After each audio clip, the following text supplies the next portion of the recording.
October 1968, Greenwich Village. A narrow brownstone apartment on McDougal Street, 3 floors up, where the smell of incense mixed with cigarette smoke and heated musical debates drifted through thin walls into the night air. The apartment belonged to Robert Shelton, a music journalist who threw these gatherings every few weeks. More like salons. 20, maybe 25 people crammed into a living room, barely big enough for 15. Musicians, mostly.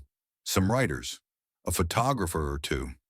The kind of people who talked about music like religion. The living room was decorated with album covers hung like art pieces. Blue Note jazz records, avant-garde classical compositions, bookshelves packed with music theory texts and underground publications. A small stereo played Stockhausen at low volume. Electronic sounds that seemed like robots having a conversation. Frank Zappa arrived around midnight, carrying his Gibson SG in a battered case. At 27, he was already building a reputation as one of rock's most uncompromising intellects. The Mothers of Invention had released Freak Out 2 years earlier, and We're Only in It for the Money had just dropped. Critics called him a genius. Some called him pretentious. Both might have been right. Frank saw music as mathematics given emotional expression, composition as architecture built from sound. Every note had a purpose. Every rhythm served a function in a larger structural plan. He studied Stockhausen, Cage, Webern, composers who had pushed classical music into territories that most listeners found incomprehensible. While other rock musicians jammed aimlessly, Frank composed with surgical precision. While they followed predictable blues scales, Frank wrote in exotic modes that most guitarists couldn't pronounce, let alone play. While they stayed safely in 4/4 time, Frank constructed elaborate pieces in 7/8, 5/4, sometimes shifting meter every few bars just because he could. Just because it created interesting mathematical relationships that translated into musical tension and release. The living room was thick with conversation and smoke when Frank walked in. Someone was arguing about Miles Davis's latest electric experiments. Someone else was explaining why the Beatles were overrated. Near the window, a jazz pianist demonstrated complex chord voicings on an old upright piano. Frank found his usual corner, a spot near a bookshelf where he could plug into one of the small practice amps that someone had set up earlier in the evening. He unpacked his guitar with the methodical care of a surgeon preparing for an operation, checking the tuning, adjusting the amp settings, preparing to demonstrate why he considered himself a composer first and a rock musician second. That's when he noticed Jimi Hendrix sitting on the couch across the room. Jimi had been in New York for a few months, fresh back from his breakthrough in London. Everyone in the village knew who he was now, the guitar player who'd gone to England unknown and come back famous. Are You Experienced was climbing the charts. Radio stations that wouldn't touch his music 6 months ago were playing Purple Haze in rotation. But Frank wasn't impressed by radio play or chart positions or pyrotechnic stage shows.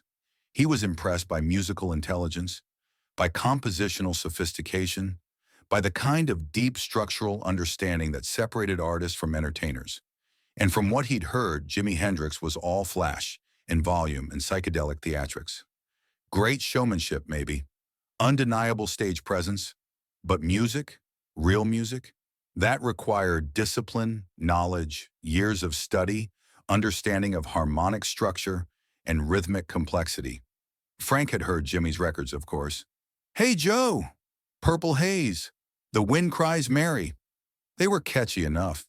Good riffs, interesting guitar tones, but structurally simple, harmonically predictable. The kind of music that excited teenagers, but didn't challenge adults who understood what music could really accomplish. Frank started playing one of his recent compositions, a piece in 7/8 time that shifted between Dorian and Phrygian modes, incorporating harmonic concepts he'd borrowed from Bartók and adapted for electric guitar. His fingers moved with surgical precision across the fretboard, each note calculated, every phrase part of a larger architectural plan that would reveal itself over the course of several minutes to listeners sophisticated enough to follow the harmonic development. The conversations in the room gradually quieted as people turned to listen, recognizing the complexity of what they were hearing. This wasn't casual jamming. This was serious composition, the kind of work that required years of study to create and months of practice to perform properly. Frank's technical facility was obvious, but more importantly, his intellectual approach to the instrument was evident in every note choice, every rhythmic displacement, every harmonic substitution. 7/8 time signature. Most rock musicians couldn't even count it, let alone play it naturally. It required thinking in groups of 7 beats instead of 4, which meant restructuring your entire rhythmic understanding. Learning to feel down beats where your body didn't expect them. Frank had spent years mastering odd time signatures, studying how classical and folk musicians from various cultures had used them to create specific emotional effects that were impossible to achieve in common time. The piece he was playing incorporated influences from Bulgarian folk music and European avant-garde composition. Frank had spent months working out the harmonic progressions, making sure each chord change served the overall plan. When he finished, there was a moment of appreciative silence. Several people nodded appreciatively. Someone whispered, "Beautiful." "Interesting time signature," said a jazz drummer who had been listening intently from across the room, his trained ear immediately recognizing the rhythmic complexity of what he just heard.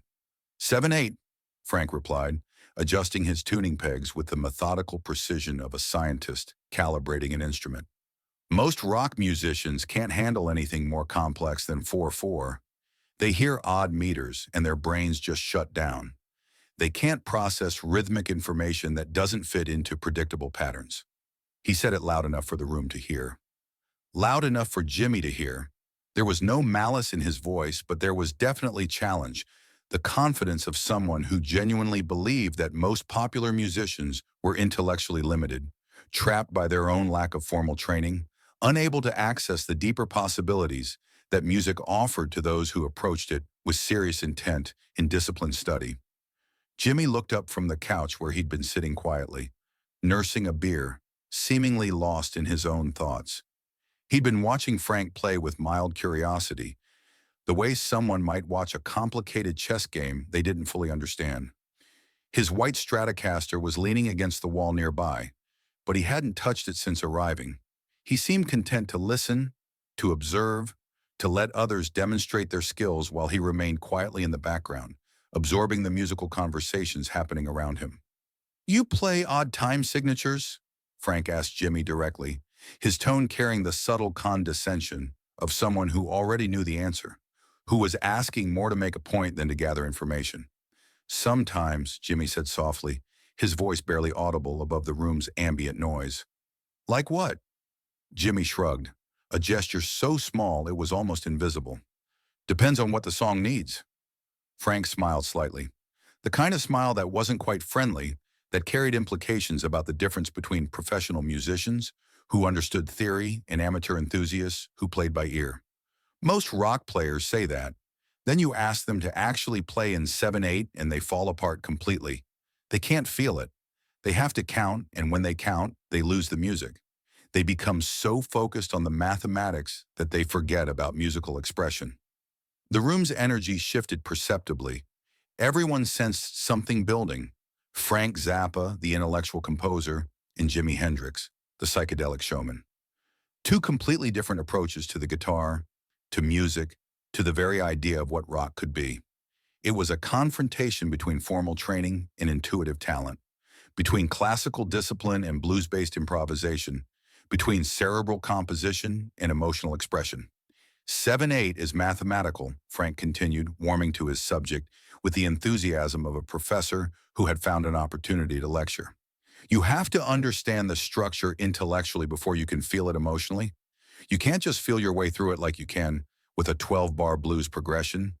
You need to know where the downbeats fall, how the phrases resolve, how to make the odd meter serve musical purposes instead of just being a technical exercise. Most blues players, most rock players, they don't have that kind of training. They've never studied rhythm in any systematic way. Jimmy didn't respond immediately. He took a sip of his beer and looked around the room, noticing that people were watching him now, waiting to see how he'd react to Frank's implicit challenge. The conversations had stopped. Even the jazz pianist had turned to listen. The room had gone quieter, tensions building as people sensed a musical confrontation brewing between two very different philosophical approaches to the instrument. "You want me to play something?" Jimmy asked finally, his voice carrying no defensiveness, no anger, just mild curiosity about what Frank was trying to accomplish. "Sure," Frank said, settling back in his chair with the confidence of someone who knew he held all the advantages. "Try 7/8. Let's see how you handle odd time signatures. It'll be educational for everyone here." Jimmy stood up slowly, unfolding his tall frame from the couch with the fluid movement of someone completely comfortable in his body. He walked over to where his white Stratocaster was leaning against the wall, the guitar that was becoming his signature, the instrument that had traveled with him from the Chitlin circuit to London clubs to international stardom, the same guitar that would eventually end up in museums, studied by music historians trying to understand how one man had changed the entire trajectory of popular music. He picked up the instrument with casual reverence. He plugged into the second input, adjusted the volume, and sat back down. His movements were economical, practiced, unconscious. Frank expected him to ask questions. What key? What tempo? What style? Beginning musicians always needed guidelines. Instead, Jimmy just started tuning. The room went quiet again. But this was a different kind of quiet. Not the appreciative silence that followed a completed performance, but the expectant hush that happens when everyone senses something is about to happen. Jimmy's fingers worked across the tuning pegs, bringing each string into perfect pitch with the casual precision of someone who'd been doing this particular routine thousands of times. He wasn't hurrying. He wasn't showing off. He was just preparing his instrument with methodical care. There was something meditative about the way he listened to each string, making microscopic corrections until each note rang with purity. Frank watched with growing curiosity. Most guitarists tuned quickly, impatiently, eager to get to the playing. Jimmy tuned like someone who understood that preparation was part of the performance, that the instrument needed to be perfectly calibrated before it could serve musical purposes. Then he started playing. No introduction, no explanation, no counting off the beat like most musicians would do when attempting an unfamiliar time signature. Jimmy's thumb found the low E string and began a bass pattern that immediately established 7/8 time, but established it with such natural flow that it didn't sound mathematical or academic. It sounded like something that had always existed, like a rhythm that was fundamental to the universe itself. But he wasn't counting. You could see it in his face, in his body language, in the way his entire being seemed to relax into the rhythm. He was feeling it. The odd meter flowed from his fingers as naturally as breathing. Frank stopped tuning his own guitar and watched with growing amazement. The bass pattern Jimmy was playing was sophisticated beyond anything Frank had expected. This wasn't just 7-quarter notes repeated mechanically. Jimmy was creating a rhythm that made musical sense within the 7/8 framework, that used the odd meter to create specific emotional effects. The downbeats fell in logical places that supported melodic development. The phrases resolved where they should to maintain harmonic coherence. But there was something else happening too. Something Frank hadn't expected and didn't immediately understand. Soul. Jimmy was playing 7/8 time with the same emotional depth that most musicians brought to a simple blues progression. The mathematical structure was there, perfect and precise, demonstrating complete mastery of the rhythmic concepts that Frank had spent years studying. But it wasn't just mathematics. It wasn't an academic exercise or a technical demonstration. It was music. It was feeling. It was human expression that happened to be organized around 7 beats instead of 4. After establishing the rhythm for maybe 30 seconds, long enough for everyone in the room to understand what they were hearing, Jimmy began adding melodic lines over the bass pattern. His fingers moved across the higher strings, while his thumb maintained the 7/8 pulse with metronomic precision. He was playing rhythm and lead simultaneously, creating a complete musical arrangement with just 10 fingers and 6 strings, demonstrating the kind of technical facility that Frank associated with classical guitarists who trained for decades. The melody he was creating wasn't random improvisation. It was telling a story. Even in 7/8 time, even in this abstract mathematical framework, Jimmy was saying something about longing, about search, about complex emotions that don't fit into simple patterns. Frank found himself leaning forward in his chair, his own guitar forgotten. This wasn't what he'd expected.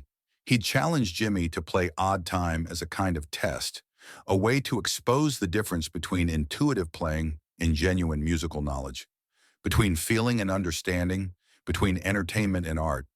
Instead, he was watching someone transform mathematical concepts into pure emotion with an ease that suggested complete mastery of both technical and expressive elements. The piece continued for maybe 2 minutes, though time seemed suspended in the small room. Jimmy never spoke, never explained what he was doing, never counted aloud or showed any sign of struggling with the complex rhythm. He just played, and the 7/8 time signature became the foundation for something beautiful and strange and completely original. It wasn't Frank's cerebral approach to odd meters, where intellectual understanding preceded emotional expression. It wasn't textbook composition, where theoretical knowledge guided creative decisions. It was something else entirely, something that suggested the possibility of understanding complex musical concepts through pure intuition. When Jimmy finished, he simply stopped. No flourish, no dramatic ending designed to emphasize his technical accomplishment. He just let the last note fade naturally and looked up at Frank with mild curiosity, as if waiting to see what would happen next. The room was completely silent. Frank realized he'd been holding his breath. "Where did you learn that?" Frank asked, his voice carrying none of the condescension it had held earlier. "Learn what?" Jimmy replied, genuinely puzzled by the question. 7/8. How to play in 7/8 time like that." "I don't know," Jimmy said honestly, with the kind of casual honesty that Frank found more disturbing than any technical explanation would have been. "It just felt right." Frank stared at him. "You just felt it was right? You weren't counting the beats?" "No." "You weren't thinking about where the downbeats fell?" "No." "You weren't analyzing the harmonic structure as you played?" "No." "You just played?" "Yeah." Frank set his guitar down carefully, as if it had suddenly become too heavy to hold. He walked to the kitchen, poured himself a drink from a bottle of wine someone had brought, and stood there for a long moment staring out the window at MacDougal Street below. 20 years of musical education, conservatory training, advanced harmony, composition theory. Frank had built his entire approach to music on intellectual understanding. Knowledge first, feeling second, and he just watched Jimi Hendrix play 7/8 time with more natural musicality than Frank had ever achieved. Without thinking about it, without studying it, without analyzing it, just by feeling it, just by listening to something that Frank couldn't hear, couldn't access, couldn't understand despite all his theoretical knowledge. When Frank returned to the living room, conversations had resumed. People were still talking about what they'd heard. The jazz drummer was shaking his head in amazement. Someone else was discussing the harmonic sophistication. Frank sat back down next to his guitar but didn't pick it up. His hands felt heavy, uncertain. For the first time in years, he wasn't sure what to play, wasn't sure his theoretical knowledge would be adequate to the task of making music that could compete with what he'd just heard. "That was beautiful," he said to Jimmy, meaning it completely. "Thanks," Jimmy replied quietly, with the same casual acceptance he might have shown if someone had complimented his shirt. "I spend months composing pieces in odd time," Frank said, his voice carrying a note of wonder. "Years sometimes, working out every detail, every transition, making sure the mathematics are perfect, that every harmonic movement serves the overall structure of the piece." Jimmy nodded but didn't respond, didn't seem to think a response was necessary. "You just did it, in real time, without thinking." "Music doesn't come from thinking," Jimmy said, as if stating something obvious. "It comes from listening." Frank considered this. "Listening to what?" "I don't know. Something deeper than thoughts. Something that knows what 7 beats should feel like before your brain counts to 7. The party continued around them, but Frank and Jimmy kept talking.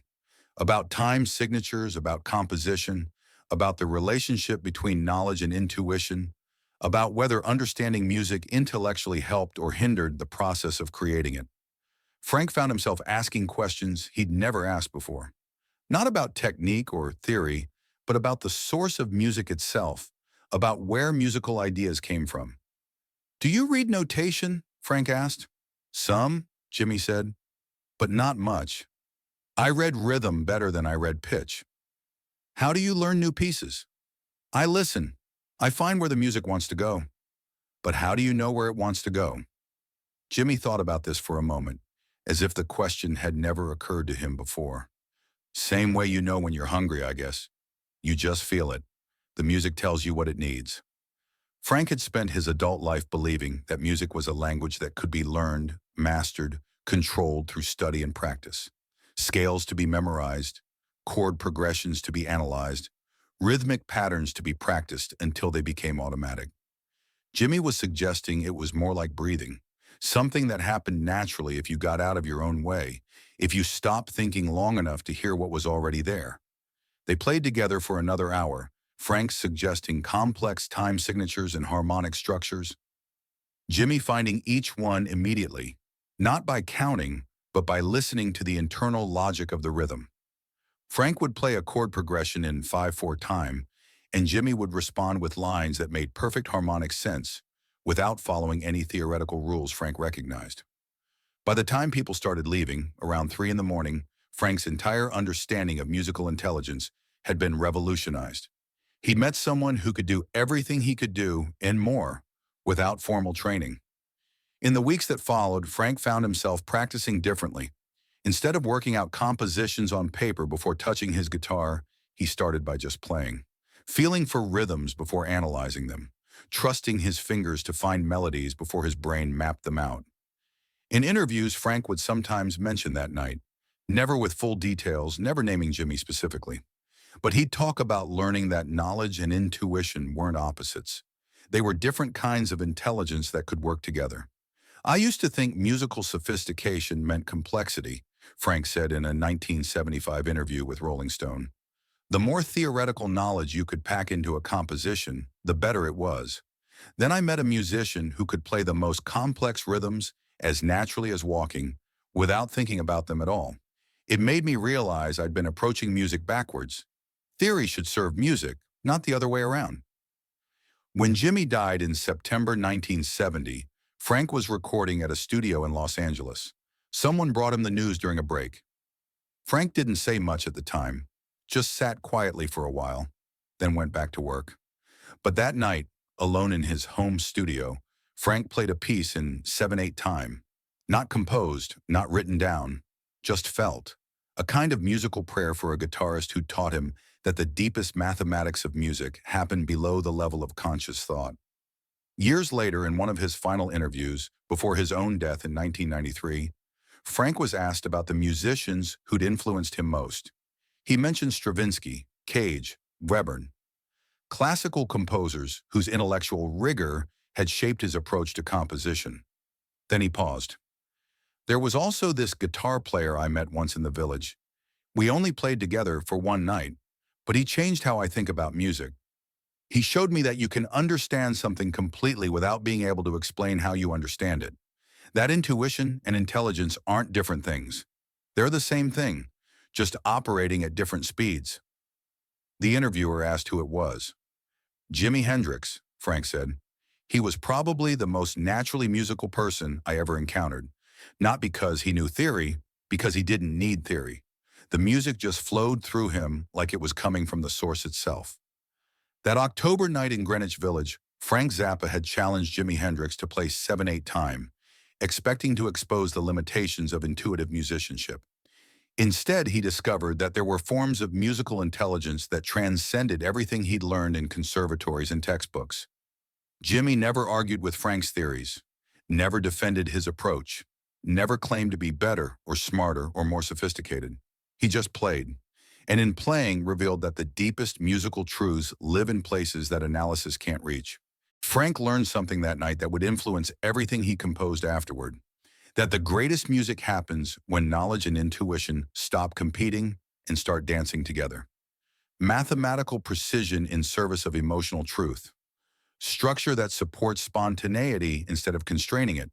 It was a lesson that could only be taught by someone who embodied it so completely they didn't even know they were teaching it.